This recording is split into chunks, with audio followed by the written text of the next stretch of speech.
Bom, boa tarde, pessoal.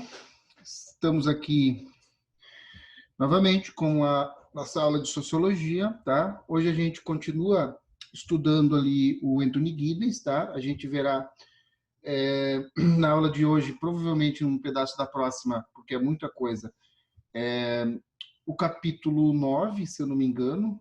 Deixa eu ver aqui. Capítulo 9 do Giddens, né? É, raça, etnicidade e migração, tá? Esse capítulo ele é cobrado na UFPR de maneira específica, junto com o anterior, né, do Mundo de Mudanças, lá sobre globalização, e ele é, gente, um eixo temático também extremamente importante, tá? Porque ele pode ser explorado das mais diversas maneiras por outros vestibulares, como, por exemplo, o UFPR, que tem um eixo temático dentro desse sistema ali sociológico, né, que está dentro daquele campo de vida e sociedade, esses conceitos assim, tá? Só para recados paroquiais, eu postei agora à tarde, no início da tarde, lá no Classroom de vocês, um vídeo com a resolução, né, e os comentários sobre aquela lista de exercícios que eu passei para vocês algumas semanas atrás, tá? Então, se vocês ficaram com dúvidas em algumas daquelas questões, vocês vão lá, entrem, né? O vídeo ele tá longo, tá, gente? Eu acho que ele tem 52 minutos, tá? Porque chegou a nossa amiga Samara. Boa tarde, Samara. Porque além de apontar ali as questões certas, né? Sempre a gente faz um comentário do porquê que as outras estão erradas, aquela coisa e tal. Mas como é uma lista numerada, então eu fiquei com dúvida na questão 18. Aí você, se não quiser ver o vídeo todo, né, passa lá para o final e num determinado momento vocês vão achar a questão 18 facilmente. Beleza? Bora então, galera, para o nosso texto do Anthony Giddens. Eu vou postar de novo para vocês, tá? Porque da mesma maneira que eu fiz com o capítulo anterior, tá? Eu estou fazendo. Esse aqui é o capítulo, né? Capítulo 9. Lembrando sempre, gente, que esse livro aqui, esse PDF que eu tenho, não é a mesma edição do PDF que está descrito lá, do PDF não, do livro, né? Que está descrito lá no manual da UFSC, tá? Então, as páginas aqui, elas são diferentes, tal, coisa, né? Mas os capítulos, os conteúdos aqui, eles estão identificados lá no... Aqui a gente está na página 260, né? Do PDF. Lá no início, tá? No primeiro índice, vocês têm lá, eu coloquei destacado, né? Os temas, né? Então, aqui, ó, dentro desse capítulo, raça, etnicidade e migração, a gente vai, primeiro, conceitualizar, né? Depois, a gente tem um item ali, né? Preconceito, discriminação e racismo. Então, ele vai conceituar também, né, cada um desses elementos. Depois, né, a questão sobre o racismo, né, por que ele persiste, é, da onde que ele vem, por que ele está presente, e aí algumas explicações interessantes, tá? Interpretações psicológicas e sociológicas sobre o racismo. Tá? Então, aí dentro das interpretações sociológicas, nós temos ali duas linhas, né, de pensamento, que são a teoria do conflito, né? E dentro dessa teoria do conflito, nós temos esse outro item aqui também, migração étnica e conflito étnico, tá? E, por último, esse subtítulo aqui, ó, migração global, que fala dos movimentos migratórios e diásporas globais. Daqui para baixo, vocês não vão precisar ler, tá? Porque, deixa eu ver se eu consigo.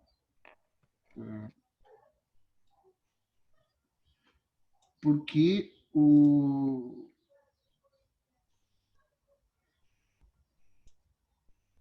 cobrança, né, é até mais ou menos essa página aqui, tá? Que não é a que está lá no edital da UFPR. Então, percebam que eu vou, ao longo do texto, gente, fazendo anotações aqui, ó, tá? Então, aqui já tem basicamente um resumão. Ele está um pouco maior do que está lá no PowerPoint, tá? Porque eu vou pegando daqui, copiando e colando, e aí com esses elementos a gente vai fazendo a discussão, tá? Então, para começar, o Anthony Giddens ele vai nos trazer um pouco ali sobre a questão da África do Sul, tá? A África do Sul, ela vai viver, né,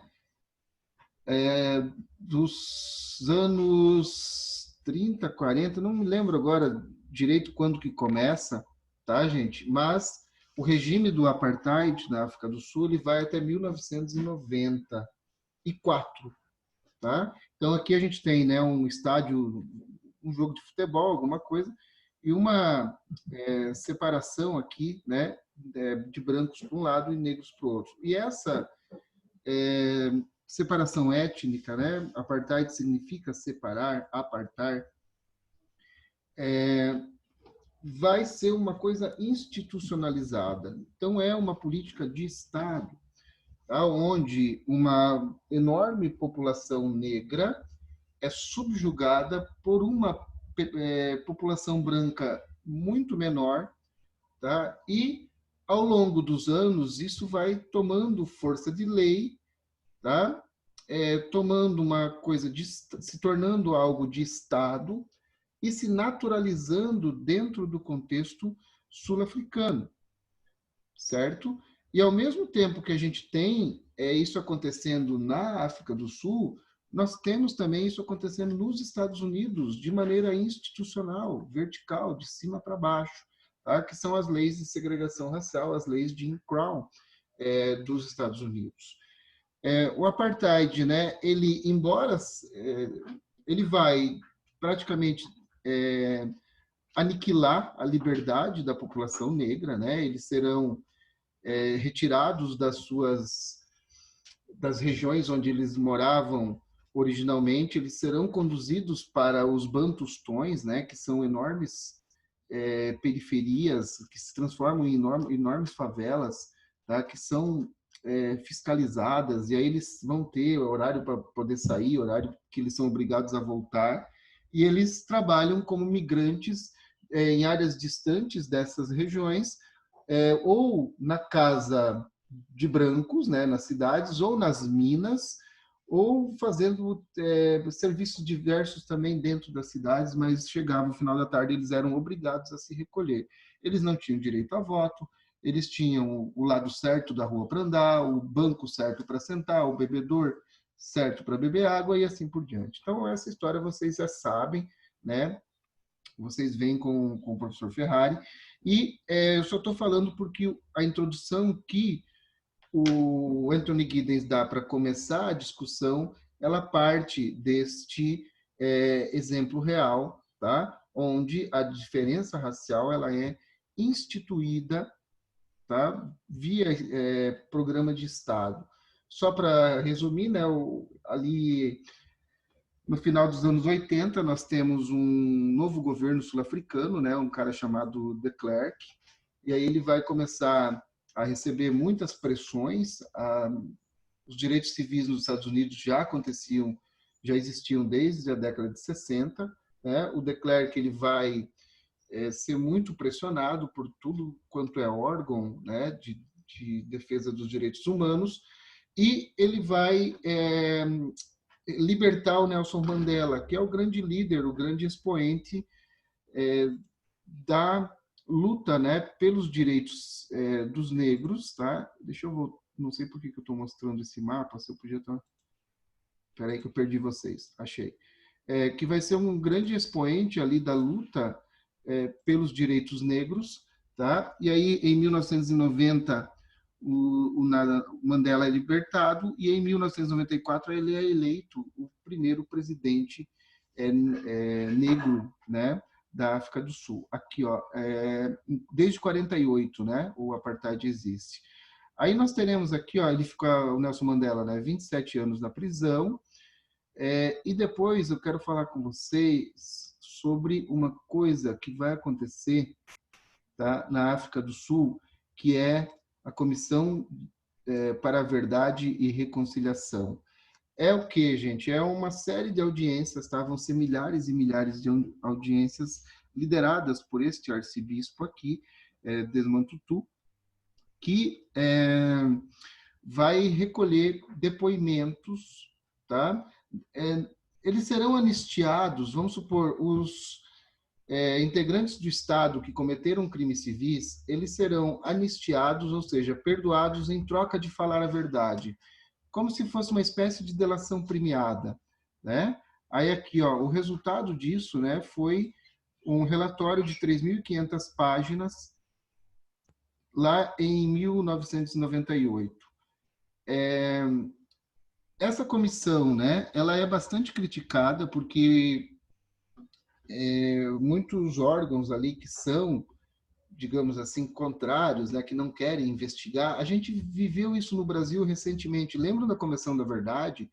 Comissão que investigou os crimes da ditadura? Então, ela foi assim que esse novo governo entrou, que é um governo que defende abertamente o período do governo militar, da ditadura. Ele praticamente acabou com a Comissão da Verdade, esvaziando as, os escritórios, né? Esvaziando não, ele simplesmente tirou as pessoas que estavam ali, que faziam esse trabalho, e colocou outras pessoas que obviamente não fariam o trabalho e não estão fazendo. E dessa maneira,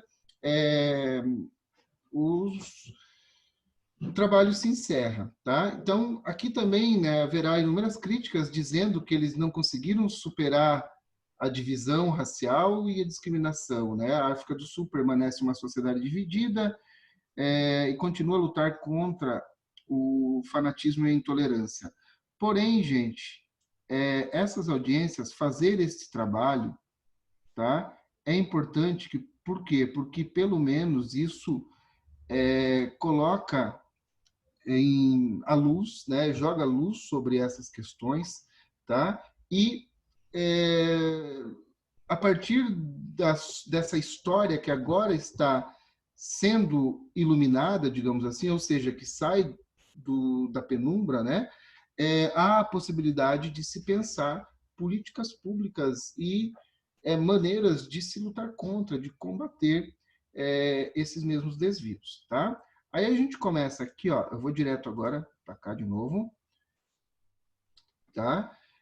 Com a introdução, né? Ele diz que nesse capítulo a gente vai investigar as noções de raça, de etnicidade e debruçar-nos sobre as razões que levam as divisões raciais e étnicas a produzirem tão frequentemente conflitos sociais, como no caso que a gente está vendo da África do Sul e também em outras sociedades. Depois de considerarmos as formas como os cientistas sociais compreendem e usam os conceitos de raça e etnicidade, vamos estudar tópicos do preconceito, discriminação, aquilo que a gente já falou, tá, no início. Então, vamos lá, gente. Primeiro, compreender a raça e a etnicidade. O conceito de raça, na sociologia, é um dos conceitos mais complexos que existe, tá?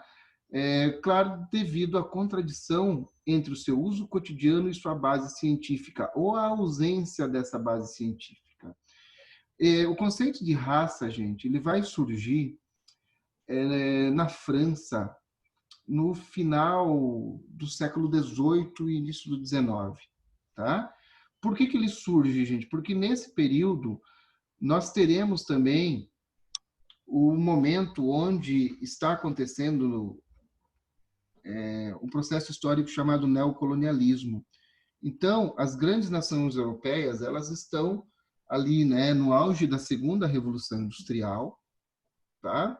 Iniciando a segunda revolução industrial, né, auge da primeira, e eles precisam expandir, tá, os seus domínios em busca de mão de obra, mercado consumidor e matéria-prima.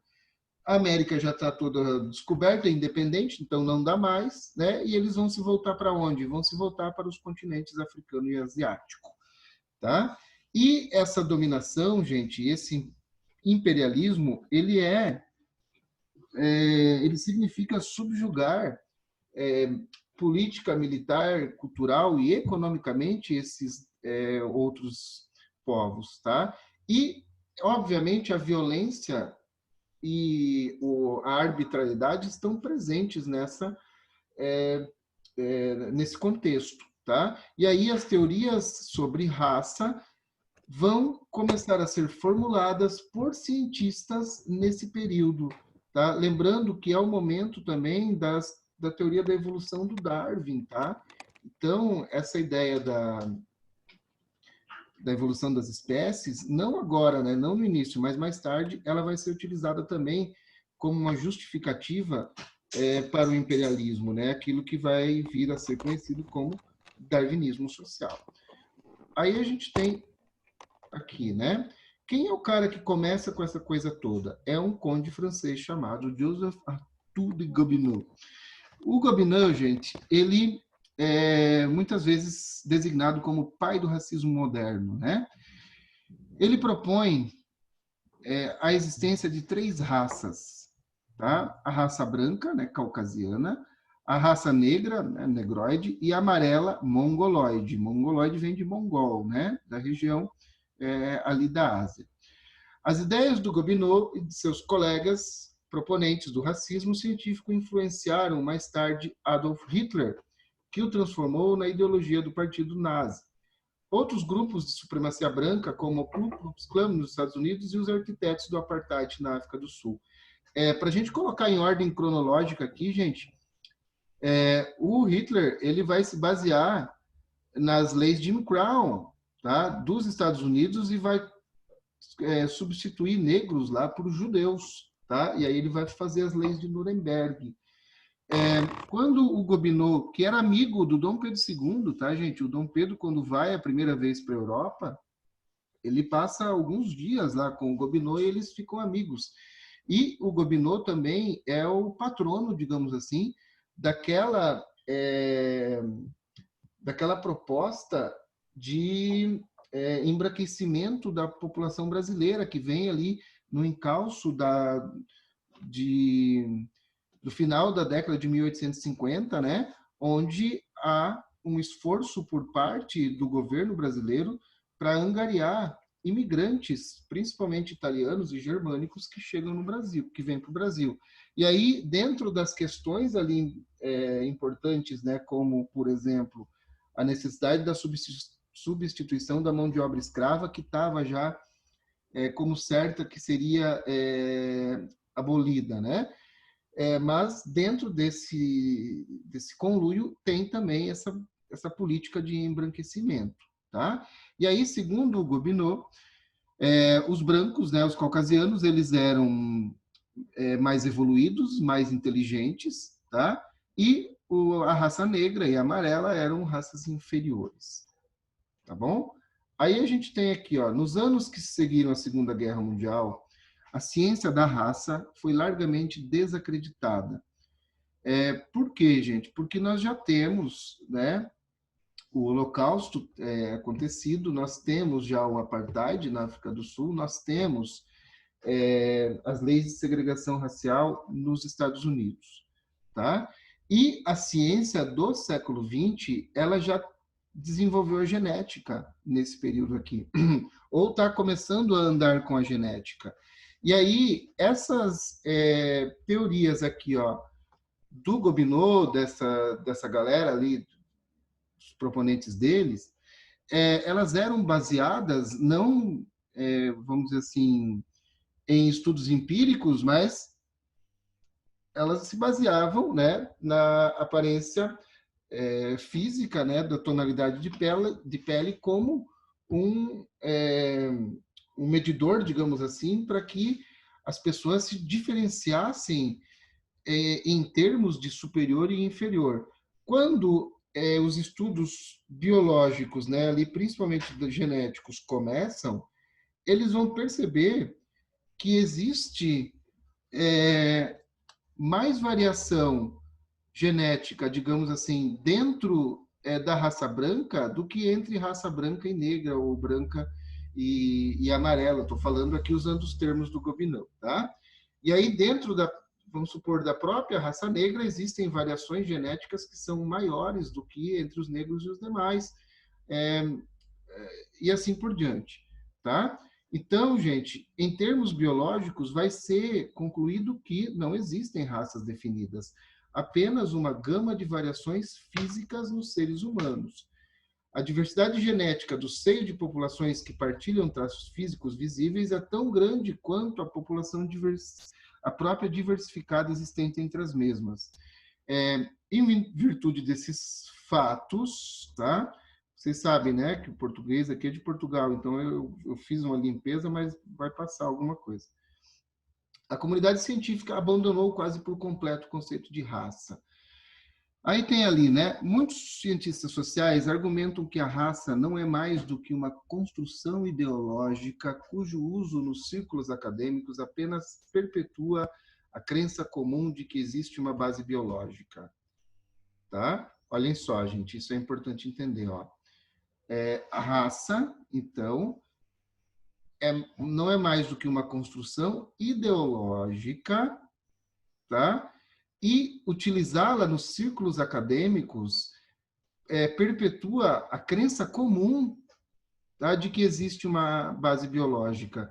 Então, assim, aqui o que ele está falando, gente? Que dentro do próprio organismo científico, tá, existem críticas contra a utilização, né, do termo raça, mas também existem cientistas que defendem a utilização. E por isso que lá no começo ele diz que é tão difícil você falar sobre raça de uma maneira sociológica, tá? Porque os que criticam o uso dizem que, você vai falar, um acadêmico, né? Então vai o especialista e diz raça negra, raça branca.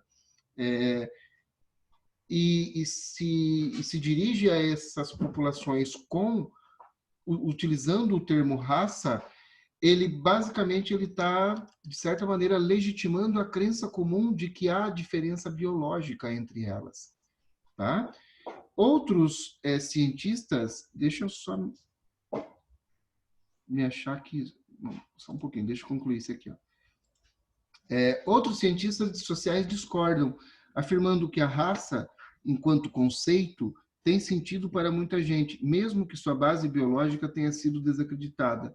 Argumentam que, para a análise sociológica, a raça permanece um conceito vital, embora totalmente contestado. Tá? Então, aqui a gente está vendo dois argumentos, tá, de defesa do termo raça, né, que é, por exemplo, aqui, da utilização do termo, e aqui de crítica à utilização do termo, mesmo que em ambos os argumentos está claro a noção de que não há um conceito biológico. Tá? Então, é uma diferença. Agora, a gente,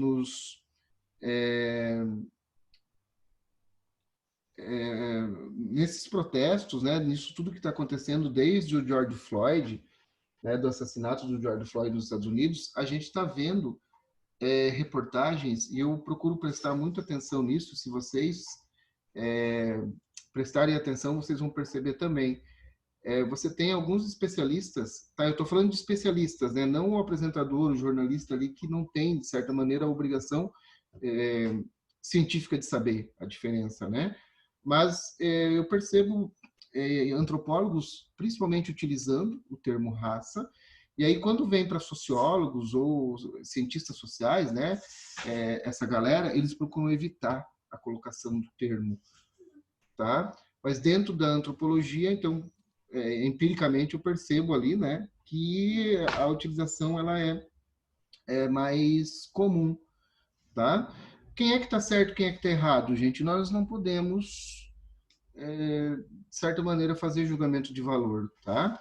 O julgamento de valor aconteceria e seria cabível se, dentro dessa utilização do conceito, do termo, ainda estivesse impregnada a questão da diferença biológica, mas como ela está exclusa, então, talvez a não utilização, na minha opinião, né, fosse uma coisa mais recomendável. Por quê? Porque você não estimula né, a crença comum, a crença que não consegue, não conseguiu ainda fazer essa diferenciação da questão biológica, tá? Deixa eu só vir com vocês para cá, porque eu quero ir passando junto. Aí aqui, Gobineau, né, ele fala ali da Ku Klux Klan,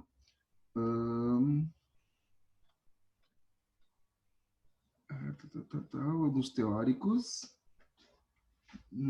Aí ele diz o seguinte, olha, isso aqui que eu queria achar. Aí aqui, ó, dos que defendem, né, ainda a utilização, eles optam por usar a palavra raça entre aspas para refletir o seu uso enganador, mas comum no cotidiano. Aí ele diz assim, né, o que é então a raça? Se não se referir a categorias biológicas. Existem diferenças físicas claras entre os seres humanos. Algumas são hereditárias. A questão de se saber por que é que algumas dessas diferenças físicas e não outras se tornam motivos de discriminação e preconceito social, nada tem a ver com a biologia. As diferenças raciais devem, por isso, ser entendidas como variações físicas assinaladas por membros de uma comunidade ou sociedade como sendo socialmente relevantes. Diferenças na cor da pele, por exemplo, são tratadas como relevantes, enquanto que diferenças na cor do cabelo não são. A raça pode ser entendida como um conjunto de relações sociais que permite os indivíduos e grupos sejam localizados e lhes sejam atribuídos vários atributos ou competências com base em características da natureza biológica. Eu achei engraçado, gente, que o Giddens está escrevendo isso em 2005, né? Se ele fosse olhar agora, as redes sociais, vocês lembram daqueles twitters que eu mostrei para vocês lá sobre os ataques, né? A apresentadora, a Maju, lá, a outra atriz, esqueci o nome dela, tá? Onde o cabelo é um dos elementos, tá? Utilizados para discriminá-la, para destilar o racismo. Então, ele deveria, obviamente, ficar em estado de choque, né? Porque nós conseguimos nós conseguimos fazer um upgrade, né, nesse racismo e transformar a própria diferença de tonalidade ou formato do cabelo num item para que o racismo seja praticado e não apenas na cor da pele. Aí, voltando para cá, aqui tal, né, as diferenças raciais, aquilo que eu li para vocês. A raça, então, ó, a última parte que eu li, pode ser entendida como um conjunto de relações sociais que permite que os indivíduos e grupos sejam localizados e lhes sejam atribuídos vários atributos ou competências com base em características de natureza biológica. Então, assim, gente, nós estamos falando aqui, ó, que as características físicas, tá? Elas dão margem para que sejam aplicados nos grupos que são identificados ali por aquela característica física, uma característica de natureza biológica, como, por exemplo, a inteligência, tá? E aí você tem, por aí, a justificativa, né? Ou justificativas muito comuns, né? De povos que nasceram para governar, povos que nasceram para servir e por aí em diante. Aí segue ali, né? As distinções raciais são mais do que formas de descrever as diferenças humanas. São também fatores importantes na reprodução de padrões de poder e de desigualdade na sociedade. Tá? E a gente é só olhar para a nossa desigualdade social que a gente vai ver, né? Esses padrões de poder e desigualdade sendo distribuídos de forma totalmente desigual. Tá? E aí em vários aspectos da sociedade, tá? Representação, política, renda, população carcerária e assim por diante. Aí aqui, ó, chamamos racialização ao processo pelo qual os entendimentos de que a raça são usados para classificar indivíduos ou grupos de pessoas. Tá? Então, historicamente, racialização significava em certos grupos de pessoas que certos grupos eram rotulados como constituindo grupos biologicamente distintos com base em características físicas. Tá? Então, aqui você faz a generalização, né? Essa racialização tomou formas codificadas institucionalmente, como no caso da escravatura nas colônias americanas e do apartheid na África do Sul. Aqui, gente, está falando do seguinte, ó. Vocês lembram que a África, né, é um continente de origem tribal, tá? Então, dentro da África, a população negra, ela não é etnicamente uma mesma só, tá? Você tem ali inúmeros grupos étnicos, grupos culturais, né, com diferenças enormes entre si. Só que esse processo de racialização ignora essas diferenças, tá? E os subverte, juntando-os todos como uma coisa só em função das características físicas e aplica a esses grupos os mesmos, como é que eu posso dizer, as mesmas características, tá? Isso acontece, né, na África do Sul, e depois, quando esses escravos são trazidos para as colônias, tá, para o Brasil, por exemplo, isso vai continuar acontecendo, tá? Agora, conceitos de etnicidade. Deixa eu ver aqui se a gente consegue. Tá, a gente consegue terminar isso antes de nós sermos derrubados. Etnicidade, né? Embora a ideia de raça erroneamente explique algo de fixo ou biológico, a etnicidade é um conceito de significado puramente social. Por etnicidade, entende-se as práticas culturais e os modos de entender o mundo que distinguem cada uma dada comunidade das restantes. Diferentes características podem servir para distinguir os grupos étnicos uns dos outros, mas as mais comuns são a linguagem, a história ou a ancestralidade real e imaginária, a religião, os modos de vestir ou outros adornos. Aí, como exemplo aqui, gente, ó, eu trouxe o nosso querido amigo Tales de Mileto, né? Pai fundador da filosofia. O Tales de Mileto, todo mundo concorda que ele era grego, tá? Mas olha aqui onde que fica Mileto, tá? Mileto fica aqui, ó. Essa região aqui que fica na Turquia, tá? Mas por que que o Tales de Mileto, então, ele é grego? Porque Mileto era uma colônia grega com pessoas que compartilhavam com os gregos da Magna Grécia, tá? As mesmas características como linguagem, ancestralidade, religião e modo de vestir, tá? A gente pode trazer essa noção de etnicidade, por exemplo, para o Brasil, né? Você tem, então, os indígenas, que são todos indígenas, mas dentro desses grupos, você tem várias particularidades. Opa, o que eu fiz aqui? Você tem várias particularidades, né? Rituais,